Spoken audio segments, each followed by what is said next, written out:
আমাদের আজকের আলোচনা হচ্ছে ইকোনমিক্সের চ্যাপ্টার 2 নিয়ে। ইকোনমিক্সের চ্যাপ্টার 2 এর নাম হচ্ছে আপনার cost behaviour and pricing decision. তো cost behaviour and pricing decision chapter করার আগে আপনাদেরকে ফার্স্ট আমি কিছু ইন্ট্রোডাক্টরি ইস্যু সম্বন্ধে ধারণা দেব। ইন্ট্রোডাক্টরি ইস্যু বলতে আমি যেটা বুঝাইছি, এই চ্যাপ্টারে যে কনসেপ্টগুলো আছে তার জিস্ট একটা আলোচনা করা। তো জিস্ট আলোচনা অবশ্যই হবে। একটু কালারটা সিলেক্ট করে নিই।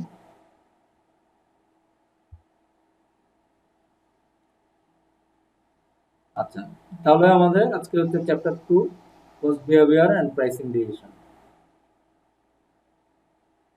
আমরা পড়ছি হলো পার্ট বি। পার্ট বি এর নাম হচ্ছে আপনার goals and decisions of organisations. এই অংশ থেকে প্রতি পরীক্ষায় আপনার 25 মার্কস থাকে। কোর্স ওয়েট অনুযায়ী এই অংশ থেকে প্রতি পরীক্ষায় 25 মার্কস থাকার কথা। এখানে দুটো চ্যাপ্টার আছে পার্ট বি এর আন্ডারে। একটা হচ্ছে আপনার চ্যাপ্টার 1 আর একটা হচ্ছে চ্যাপ্টার 2। তো চ্যাপ্টার 1 তো গত ক্লাসে আমাদের হয়ে গেছে। আজকে আমরা চ্যাপ্টার 2 আলোচনা করছি।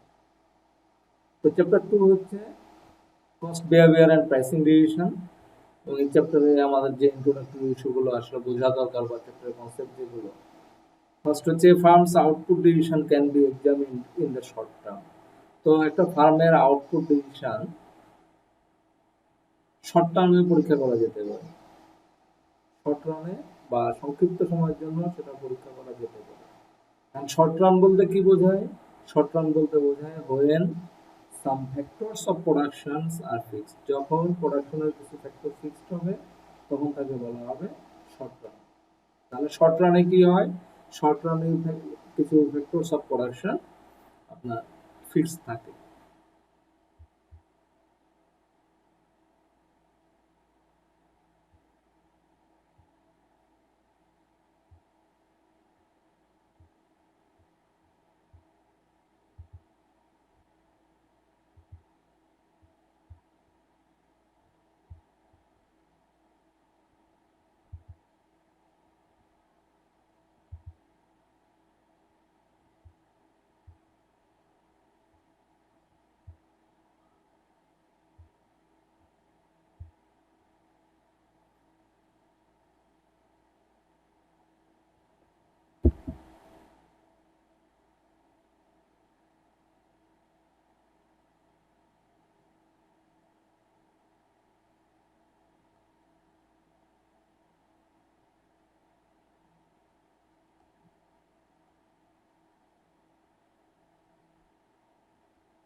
তাহলে আমি যেটা বলছিলাম যে শর্ট রানে কোনো ফার্মের ফ্যাক্টরস অফ প্রোডাকশন, বেশ কিছু ফ্যাক্টরস মানে প্রোডাকশনের যে ফ্যাক্টরগুলো আছে তার মধ্যে কয়েকটা ফিক্স থাকে।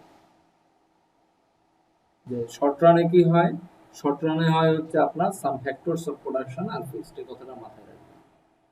দেন বলছে firms output decision can be examine in the long run. ফার্মের আউটপুট ডিসিশনকে যেমন শর্ট রানেও এক্সামিন করা যায়, পরীক্ষা করা যায়, ঠিক তেমন লং রানে দীর্ঘমেয়াদেও আপনার পরীক্ষা করা যায়।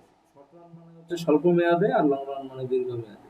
তো লং রান বলতে কি বোঝায়? লং রান বলতে বোঝায় যে when all factors are production are varied. তো বিষয় হচ্ছে যে আমরা ভ্যারিয়েবল কস্ট বা ফিক্সড কস্ট যে বলি, ফিক্সড কস্ট ফিক্সড একটা রিলিভেন্ট রেঞ্জ পর্যন্ত। রিলিভেন্ট রেঞ্জ মানে সংক্ষিপ্ত সময়ের জন্য ফিক্সড কস্ট ফিক্স। আসলে লং রানে সব কস্টই ভ্যারিয়েবল। তাহলে বিষয়টা আবার দেখেন যে শর্ট রানে যে ফ্যাক্টর অফ প্রোডাকশন আছে, যে একটা কোম্পানির যে ফ্যাক্টরস অফ প্রোডাকশন গুলো থাকে তার মধ্যে কয়েকটা ফিক্সড হয়ে থাকে, এক বা একাধিক ফিক্সড হয়ে থাকে। বাট যখন লং রানের কথা আপনি চিন্তা করবেন, লং রানে আসলে আপনার সব ফ্যাক্টরস অফ প্রোডাকশনই variable. All factors of production are variable.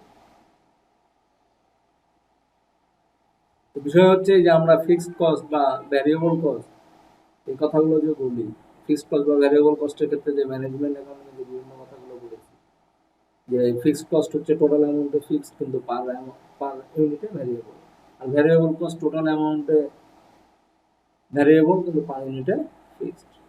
তো এই কথাগুলো সত্য হচ্ছে আপ টু রিলিভেন্ট রেঞ্জ, একটা নির্দিষ্ট সীমা পর্যন্ত বা রিলিভেন্ট রেঞ্জ পর্যন্ত এটা সত্য।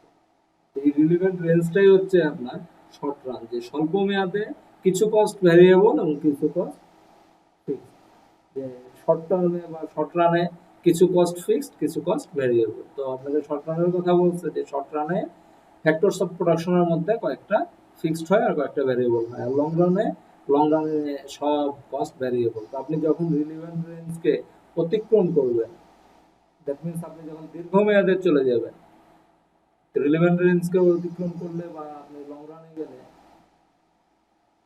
আপনি লং রানে চলে গেলে অল কস্টস আর ভ্যারিয়েবল, অল কস্টস আর ভ্যারিয়েবল, যে প্রত্যেকটা কস্টই আপনার ভ্যারিয়েবল হয়ে যাবে।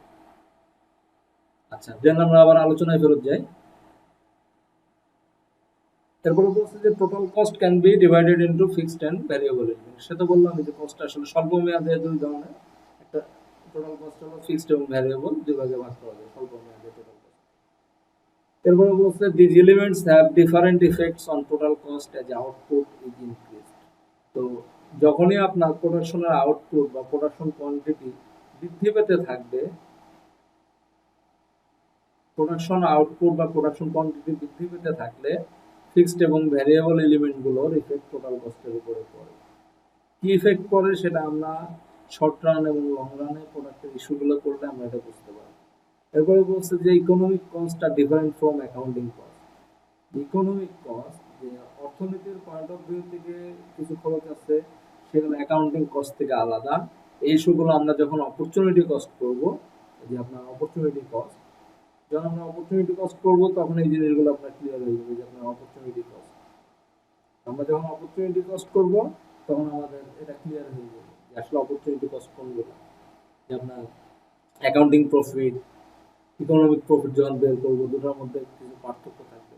অ্যাকাউন্টিং প্রফিট তো সবাই জানি আমরা, রেভিনিউ থেকে এক্সপেন্স বাদ দিলে অ্যাকাউন্টিং প্রফিট, আর অ্যাকাউন্টিং প্রফিট থেকে আপনার অপরচুনিটি কস্টগুলো বাদ দিলে আপনার ইকোনমিক প্রফিট পাওয়া যায়। এই জন্যই বলছে যে economic cost are different from accounting cost. ইকোনমিক্সে যে কস্টগুলোকে বিবেচনা করা হয়, অ্যাকাউন্টিং এর কস্টগুলো একটু আলাদা। তো ইকোনমিক্সে কি করা হয়, অ্যাকাউন্টিং এর যে কস্ট সেগুলো তো বিবেচনা করা হয়, তার সাথে আপনার অপরচুনিটি কস্টকেও বিবেচনা করা হয়। কোন কস্টকে বিবেচনা করা হয় তার পাশাপাশি অপরচুনিটি কস্ট, অপরচুনিটি কস্টের নিয়ে আপনি ম্যাথও পাবেন। আচ্ছা, এরপরে বলছে যে if the cost of producing one extra unit of a good is different to the current average unit, it will cause the average cost to change. এখন মনে করেন যে কোম্পানির তো একটা ক্যাপাসিটির লিমিট আছে, এখন বলছে যে যদি একটা অতিরিক্ত ইউনিট উৎপাদন করতে যে যদি বর্তমান এভারেজ কস্টের পরিবর্তন হয়, তাহলে এটা বাধ্য করে কোম্পানির প্রোডাকশনের এভারেজ কস্টকে চেঞ্জ হতে। সেগুলো আপনি সামনে গেলে আপনি মার্জিনাল কস্ট যখন পড়বেন তখন আপনি জিনিসগুলো বুঝতে পারবেন। এরপর বলছে farm short run average cost curve is you shape. একটা ফার্মের স্বল্প মেয়াদে এভারেজ কস্টের যে আপনার কার্ভ, সেটা হচ্ছে ইউ শেপ, ইউ আকৃতি, এবং এটাকে বলা হয় হলো ল আপনার diminishing return, law of diminishing return. যে একটা সার্টেন আউটপুট লেভেল আছে, সেটা যদি এক্সিড করে যায় তাহলে ল অফ ডিমিনিশিং রিটার্নের রুলগুলো বাস্তবায়ন হতে শুরু করবে। তো ল অফ ডিমিনিশিং রিটার্নও আমরা চ্যাপ্টার মধ্যে শিখব। এরপরে বলছে যে farm six to grow in order to improve their relationship with their owners and to achieve economics of scale. যে ফার্ম কি চায়, ফার্ম চায় হলো বড় হতে, যে গ্রো করতে চায়। কিসের জন্য চায়? In order to improve their relationship. ফার্মগুলো চায় যে আমরা বড় হই এবং আমাদের মালিকদের সাথে আমরা রিলেশনশিপ মেনটেন করি, এবং এটা করার জন্য তারা কি করে, ইকোনমিজ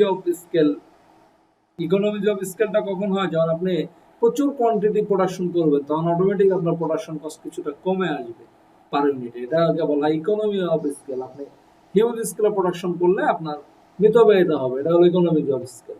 তো আপনার লং রানে আপনি যখন আপনাকে কস্টের তো শর্ট রানের কথা বললাম, আপনি যখন লং রানে চলে যাবেন কস্টে, তো লং রানের কস্টগুলো আপনি যখন বিবেচনা করবেন, লং রানের কস্ট বিবেচনা করলে আপনার economies of scale, diseconomies of scale, এই বিষয়গুলো আর কি।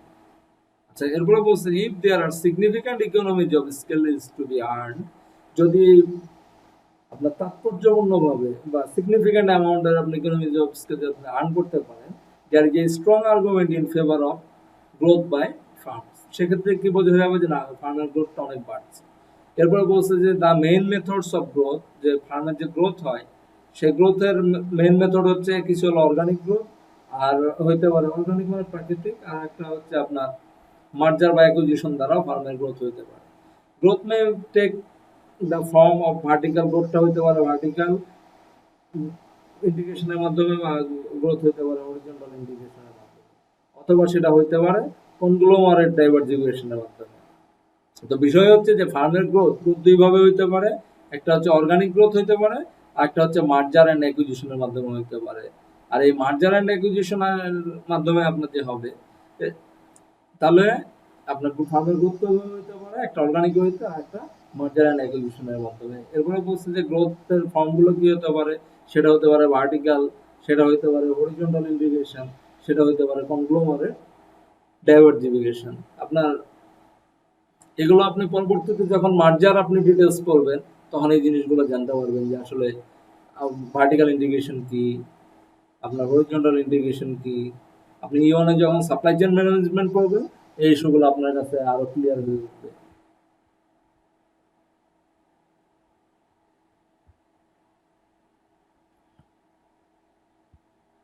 আচ্ছা, এরপরে বলছে যে ডিজিকোনমিজ অফ স্কেল। তো মনে রাখবেন যে ইকোনমিজ অফ স্কেল এবং ডিজিকোনমিজ অফ স্কেল এই দুটো জিনিস, আপনার ইকোনমিজ অফ স্কেল আর ডিজিকোনমিজ অফ স্কেল, এই দুটো হচ্ছে আপনার লং রানে cost behaviour in the long run, cost behaviour in the long run, দীর্ঘমেয়াদে কষ্টের আচরণ। তো আপনার ইকোনমিজ অফ স্কেলটা কি, আপনি বেশি পরিমাণে প্রোডাকশন করলে আপনার কস্ট কমে আসবে। সেক্ষেত্রে একটা বিষয় আছে, একটা সার্টেন পয়েন্ট আছে, সেই পয়েন্টটা পার হয়ে আপনি যদি প্রোডাকশন আরো বাড়াতে থাকেন, তাহলে একটা লেভেলে যে আবার কস্ট বাড়তে শুরু করবে। তো এটা বলছে যে diseconomies of scale are problem of size and tend to arise when the farm grows so large that it cannot manage efficiently. এখন বিষয়টা এরকম হয় যে যে একটা ফার্ম বড় হতে হতে দেখা গেল এত বেশি বড় হয়ে গেল, এত বড় হয়ে গেল যে তাকে আর ইফিসিয়েন্টলি ম্যানেজ করা সম্ভব হলো না। তখন কি হবে, তখন ফার্মের কস্ট বাড়তে থাকবে, যেটাকে বলা হয় ডিজিকোনমিজ অফ স্কেল। এরপরে বলছে যে the distinction between short run and in the long run is that the long run all factors of production are variable. তো বলছে যে শর্ট রান এবং লং রানের মধ্যে পার্থক্য হচ্ছে, আপনাকে আগেই শিখালাম যে শর্ট রানে আপনার কিছু কস্ট ফিক্সড, কিছু কস্ট ভ্যারিয়েবল, কিন্তু আপনার লং রানে হচ্ছে আপনার প্রোডাকশনের প্রত্যেকটা ফ্যাক্টরই আপনার ভ্যারিয়েবল। আচ্ছা, প্রোডাকশনের ফ্যাক্টর কি কি? দেখেন, প্রোডাকশনের ফ্যাক্টর চারটা: ল্যান্ড, লেবার, ক্যাপিটাল এবং এন্টারপ্রেনিউরশিপ। আচ্ছা, এরপরে বলছে in the short run at least one factor of production is fixed. যে স্বল্প মেয়াদে, যেটা বললাম যে স্বল্প মেয়াদে আপনার কিছু কস্ট ফিক্স থাকবে, কিছু কস্ট ভ্যারিয়েবল থাকবে। এই জন্য এখানে বলছে যে শর্ট রানে অন্তত পক্ষে ফ্যাক্টরস অফ প্রোডাকশন গুলোর মধ্যে অন্তত পক্ষে একটা ফিক্সড হবে। In practice only the amount of labour input is variable. তো বলছে যে প্র্যাকটিসের ক্ষেত্রে দেখা যায় শুধুমাত্র লেবারের ইনপুট ভ্যারিয়েবল আছে, এত ডিটেলস জানার দরকার নেই। এরপরে বলছে যে if one or more factors of production are fixed, যদি এক বা একাধিক factors of production fixed হয়, but the input of another is increased, the extra output is generated by extra unit of input will even, আচ্ছা এটা আপনি বাদ দেন, এটা আপনার ল অফ ডিমিনিশিং রিটার্ন যখন পড়বেন আপনি তখনই শিখতে পারবেন, আপাতত এটা বাদ দেন। তাহলে আমাদের ওভারঅল আমরা এখানে যে আলোচনা করলাম, সেই আলোচনার মধ্যে যেগুলো পেলাম, আলোচনার মধ্যে খুব বেশি কিছু পাইনি। প্রথমে পাইছি যে একটা ফার্মের আউটপুট ডিভিশনকে স্বল্প মেয়াদে বা শর্ট রানে বিবেচনা করা যেতে পারে, আবার লং রানেও সেটা পরীক্ষা করা যেতে পারে। তো স্বল্প মেয়াদে আপনি পরীক্ষা করতে গেলে আপনাকে মাথায় রাখতে হবে যে স্বল্প মেয়াদের ক্ষেত্রে আপনার যে ফ্যাক্টরস অফ প্রোডাকশন গুলো আছে তার মধ্যে কিছু ভ্যারিয়েবল হবে এবং কিছু ফিক্সড হবে। আর দীর্ঘমেয়াদে যদি আপনি ফার্মের আউটপুট ডিভিশন পরীক্ষা করতে যান, সেক্ষেত্রে প্রত্যেকটা ফ্যাক্টরস অফ প্রোডাকশনই আপনার ভ্যারিয়েবল হবে, এবং সেক্ষেত্রে আপনার ইকোনমিজ অফ স্কেল এবং ডিসইকোনমিজ অফ স্কেলে সৃষ্টি হইতে পারে। আর স্বল্প মেয়াদে আপনি যদি প্রোডাকশন করতে যান, তাহলে টোটাল কস্টকে আপনার দুই ভাগে ভাগ করা যাবে, কিছু অংশ ফিক্সড, কিছু অংশ ভ্যারিয়েবল। আর আপনার প্রোডাকশন কোয়ান্টিটি বা আউটপুট বৃদ্ধির সাথে সাথে এই কস্ট এলিমেন্ট ফিক্সড এবং ভ্যারিয়েবল গুলো আপনার টোটাল কস্টের উপর একটা ইফেক্ট ফেলবে। আর আপনার আরেকটা কথা বলছে যে আপনার ইকোনমিক কস্ট এবং অ্যাকাউন্টিং কস্ট গুলো সব সমান না। এর কারণে অ্যাকাউন্টিং প্রফিট এবং ইকোনমিক প্রফিটও সমান না। এই জন্য আমাদেরকে অপরচুনিটি কস্ট কনসেপ্টটা শিখতে হবে। আর মার্জিনাল কস্ট বলে একটা কনসেপ্ট আসবে, ওটা আমরা সামনে শিখবো, আপাতত না যায়। আর একটা বিষয় বলা আছে যে ফার্মের শর্ট রানে এভারেজ কস্টটা, যে শর্ট রান স্বল্পমেয়াদী এভারেজ কস্ট, গড় কস্টের যে কার্ভ বক্ররেখা যদি আপনি আঁকেন সেটা হবে হলো ইউ শেপ। এবং এটা কি কারণে হবে? এটা হবে হলো ল অফ ডিমিনিশিং রিটার্নের কারণে, এবং ল অফ ডিমিনিশিং রিটার্নটা এই জন্য আপনাকে জানতে হবে। এরপরের প্যারাতে বলা আছে যে কোম্পানি যখন বড় হতে শুরু করে, তার সাইজ বাড়তে শুরু করে, তখন দেখা যায় যে company economies of scale achieve করে। দ্যাট মিনস অনেক বেশি কোয়ান্টিটি তারা প্রোডাকশন করতে থাকে, যার ফলে প্রতি ইউনিটের জন্য আপনার প্রোডাকশন কস্ট কমে আসে। এবং এর ফলে কোম্পানি গ্রোথ হতে থাকে। কোম্পানির গ্রোথ দুই রকম হতে পারে, একটা হচ্ছে অর্গানিক গ্রোথের কারণে, একটা হতে পারে মার্জার বা অ্যাকুইজিশনের কারণে। এবং এই গ্রোথটা আপনার তিনটা রূপ ধারণ করতে পারে। তিনটা রূপে আপনার আসতে পারে। একটা হলো ভার্টিক্যাল ইন্টিগ্রেশন রূপে, একটা আসতে পারে হরিজন্টাল ইন্টিগ্রেশন রূপে, এবং তৃতীয়টা হচ্ছে কনগ্লোমারেট ডাইভারজিফিকেশন রূপে। আর ডিজিকোনমিজ অফ স্কেল কখন হয়? ডিজিকোনমিজ অফ স্কেল তখন হয় যে একটা ফার্ম বড় হতে হতে হতে এমন একটা লেভেলে চলে যায় যে যখন থেকে আর স্মুথলি ম্যানেজ করা যায় না, এফিসিয়েন্টলি ম্যানেজ করা যায় না, তার ফলে ফার্মের কস্ট বাড়তে শুরু করে, এবং এই সিচুয়েশনটাকে বলা হয় ডিজিকোনমিজ অফ স্কেল। একটা বিষয় বলা আছে যে আপনার শর্ট রান এবং লং রান যে কস্ট গুলো, তার মধ্যে প্রধান পার্থক্য হচ্ছে স্বল্প মেয়াদের ক্ষেত্রে কিছু ফ্যাক্টর অফ প্রোডাকশন ভ্যারিয়েবল থাকে এবং কিছু ফ্যাক্টর অফ প্রোডাকশন ফিক্স থাকে। আর দীর্ঘমেয়াদে সকল ফ্যাক্টরস অফ প্রোডাকশনই ভ্যারিয়েবল। আচ্ছা, ফ্যাক্টরস অফ প্রোডাকশন কোনগুলো? ফ্যাক্টরস অফ প্রোডাকশন হচ্ছে ল্যান্ড, লেবার, ক্যাপিটাল এবং এন্টারপ্রেনিউরশিপ। আচ্ছা, ফ্যাক্টরস অফ প্রোডাকশন গুলো একটু লিখে দিই। আমাদের ফ্যাক্টরস অফ প্রোডাকশন কোনগুলো? আমাদের ফ্যাক্টরস অফ প্রোডাকশন হচ্ছে ল্যান্ড, লেবার, ক্যাপিটাল আর এন্টারপ্রেনিউরশিপ। যেমন রাখবেন যে ফ্যাক্টরস অফ প্রোডাকশন হচ্ছে চারটা। Factors of production,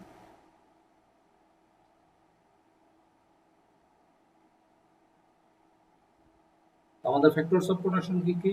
land, labour, capital এবং এন্টারপ্রেনিউরশিপ। আপনি যখন স্বল্প মেয়াদে আপনি এই প্রোডাকশন করবেন, তখন দেখা যাবে চারটার মধ্যে এক বা একাধিকটা ফিক্স থাকবে আর বাকিগুলো ভ্যারিয়েবল হবে। আর দীর্ঘমেয়াদে সবগুলোই আপনার ভ্যারিয়েবল হবে, এটাই এখানে বলছে। আচ্ছা, দেন আমরা সেটা ব্যাক করি। আর সেটা যা বলছে তার আসলে আর আলাদা এক্সট্রা তাৎপর্যের কিছু নেই, এই জিনিসগুলোকে একটু এক্সপ্লেন করতে যা বলার বলছে। তাহলে আমাদের চ্যাপ্টারের উপর এলিমেন্টারি আলোচনা হয়ে গেল। এখন হচ্ছে চ্যাপ্টারটা আপনার বিস্তারিত শেখার পালা। তো আমি কিছুক্ষণ ব্রেক নিয়ে আবার শুরু করছি।